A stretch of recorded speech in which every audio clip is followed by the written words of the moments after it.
services. Apparently, my interactions the night before with a shapely Victorian lady named Rebecca had crossed a line. When I got the news, I didn't panic or think about my future. I thought about Ted Williams.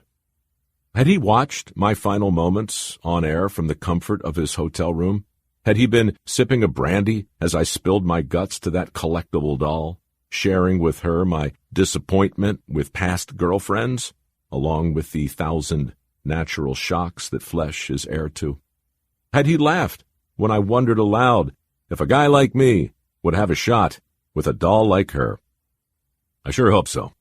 I hope Ted Williams doubled over when I held Rebecca like a microphone and sang "I Won't Send Roses" into her pretty, pinched porcelain face. I like to picture him laughing and snorting and wondering out loud to no one in particular, "Are you shitting me?" before settling back in bed to sleep and perchance to dream. Now that would be a consummation devoutly to be wished. So according to my iPhone, I have 12,547 unread emails. I'm not proud of that. It just is what it is. But guess how many unread texts I have? 0. I don't know when this happened exactly, but texts have become the preferred way to communicate. And if you run a business, you need to adapt to that new reality fast. And the best way to do it is with a little help from Podium. Podium is a management platform that sends every potential lead from Google, Facebook Messenger, Instagram, wherever, to the same inbox. The inbox where your team can respond immediately via text, whether you're answering questions or collecting reviews or scheduling an appointment or a delivery or just trying to collect a payment. You can do it all faster, much, much faster, with a text. Look at it like this. Right now, millions of people are searching the internet for the best local businesses to meet their needs. And Podium allows you to interact with those potential customers before your competition.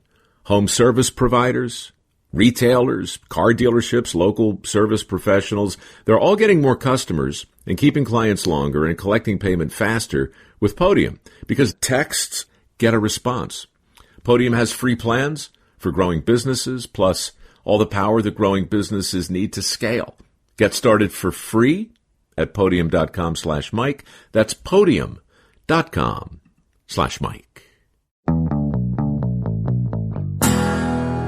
By the way, just one comment, Michael. I think you and I may be one of like 2 or 3 people on this planet who even know who Max Sennett or Mabel Normand is. So this is a good place to start this conversation right now. Paul Kelly is back with me from Parts Unknown. Well, let's clear that up first of all. Where are you exactly? I am in the thriving educational metropolis of Princeton, New Jersey. Ah, wow. Is it still a bastion of the desperate and elite, or has it evolved into something different in these? It has evolved actually into an incredibly international enclave. Really? Yeah. There are, especially in the graduate level, students that come in from all over the world. It's just, it's crazy.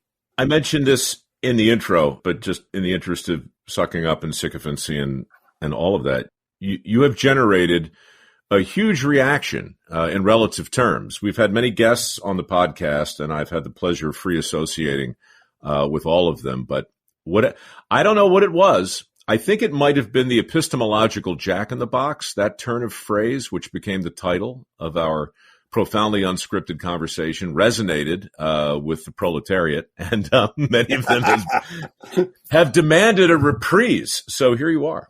Well, and that just goes to show you that there still exists in this country a certain degree of folk wisdom. I thought you were going to say that there's no accounting for taste, but either way. I just did. That's what I said. Okay.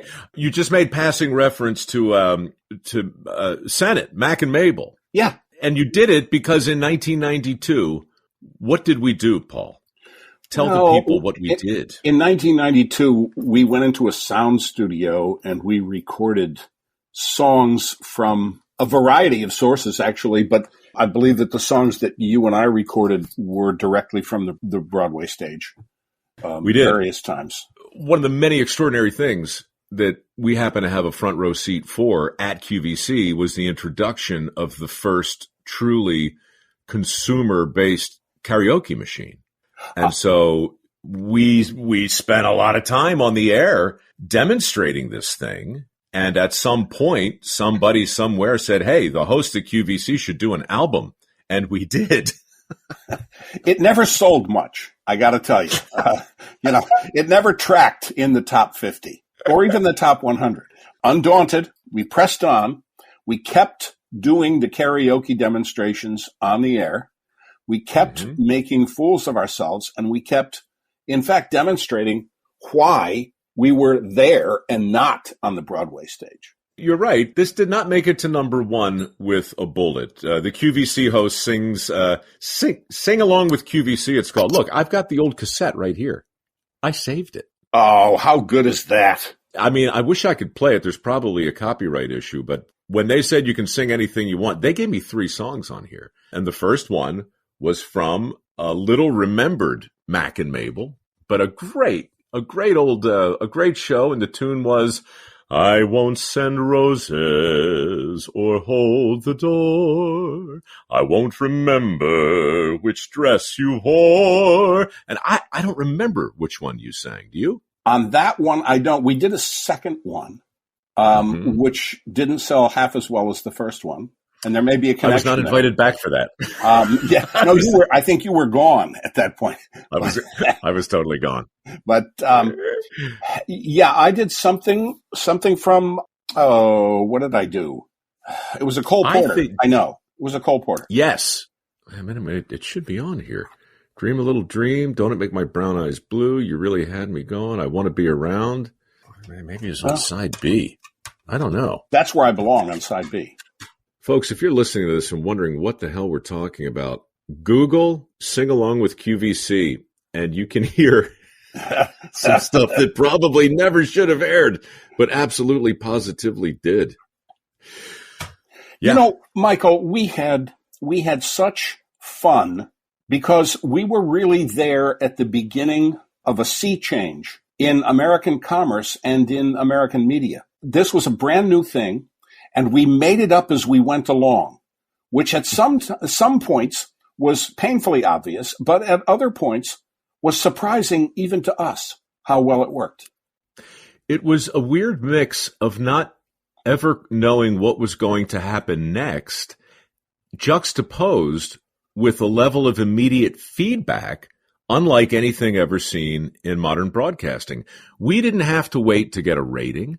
We didn't have to wait to get a review. We knew how we were doing, whether we were crushing it or absolutely crapping the bed. We knew in real time. All we had to do was look down at the monitor and see what was selling and what wasn't. That, I never appreciated that when it was happening. But boy, having feedback today is rare. And even when it's bad news, it's nice to know where you stand in real time. And we did. We knew where we stood in real time. You and I started this discussion offline a few days ago.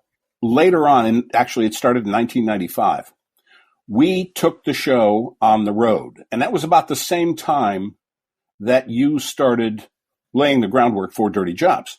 Mm-hmm. And we were both out there face to face with our customers, with our viewers, with our peeps, if you will. And we got to know them. And we got to know in real time, person to person, what they liked and what they didn't, and what they wanted and what they expected from us. And that kind of feedback is not something that anybody ever got before. People should understand what Paul's referring to specifically was a brilliant notion. QVC, in spite of itself, couldn't have failed because the fundamental idea was so ingenious and it came along at such the right time that the execution didn't really matter. It was going to work. But the next level was not a guaranteed. The next level involved a giant mobile home, a huge vehicle. And Paul was the guy who went to What'd they call that tour? Was it 50 and 50? Yeah, something like 50 that? states in 50 weeks. Right. You saw the entire country in 50 weeks. You broadcast from main streets all over USA. And most importantly, you showed to the country all levels of entrepreneurship, innovation, and true American ingenuity. I never thought about this until we talked about it the other day. I was gone from QVC by then, but as you said, laying the groundwork for an identical excursion. Mine went through sewers and across infrastructure and down toilets, but it was still the same celebration of Americana and entrepreneurship. And what a strange juxtaposition this is. Strange and in its own way, inspiring and wonderful. I learned so much, even in just that first year. I was blessed because as part of the shows, part of each 3-hour show each week, we ran in conjunction with the state departments of tourism, anywhere between 6 and 8 2 to 3 minute pieces, focusing on people, places, and things that you never heard of, but you should have. And so I got to A, decide what it was we were going to film, B, do the research, C, write the scripts, and D, actually produce the spots. So my week before going was a full week of doing this for an upcoming show. You literally just described Charles Kuralt on the road in an infomercial. So, right? I mean, somehow the transactional reality of QVC got juxtaposed with this quest. And of the many questions I can think to ask, the one I want to ask is, what did you learn about the country and the people in it that the people currently in the country might have forgotten? What I learned is that there isn't one America. There are many, many Americas. But at base, we all have certain things in common. We all have a mythology in common. And how we interpret that mythology may differ from place to place, but the mythology is all there. That there's a certain worldview in this country, as naive sometimes as it may be, and you and I have traveled both extensively outside the country, and it is in some cases lovingly naive, but it's common to all of us. And I think you and I have not talked about this, but I would hope at this point that we can begin to recover some of that commonality. All of us can recover some of that commonality. Because for better or for worse, we're all in this together. And nothing has ever brought that home to me more than the experiences that I had with the QVC local. I mean, I was on the road for 5-6 years doing that. Yeah, that's incredible. I mean, really, it's an overused word, but what a blessing. What a serendipitous, accidental pocket aces you picked up. Because very, very few people, I got the same great hand, Paul, and few people get to burn through somebody else's jet fuel and still write their own ticket. And that's what you did. You are absolutely spot on with that. And not a day goes by that I don't consider that a blessing. I mean, some of the stuff that I did, I still can't believe some of the things that I had an opportunity to do. I'm out in the Gulf of Mexico, for example, and I'm swimming with a pair of twins. They happen to be bottlenose dolphins. Okay? Just me and the two girls. And wow, did we have fun. For an hour and a half, I'm out there with these two incredible creatures, just playing. I actually got to wrestle a grizzly bear. I lost, by the way. No. Well, I got to ride in a camel race.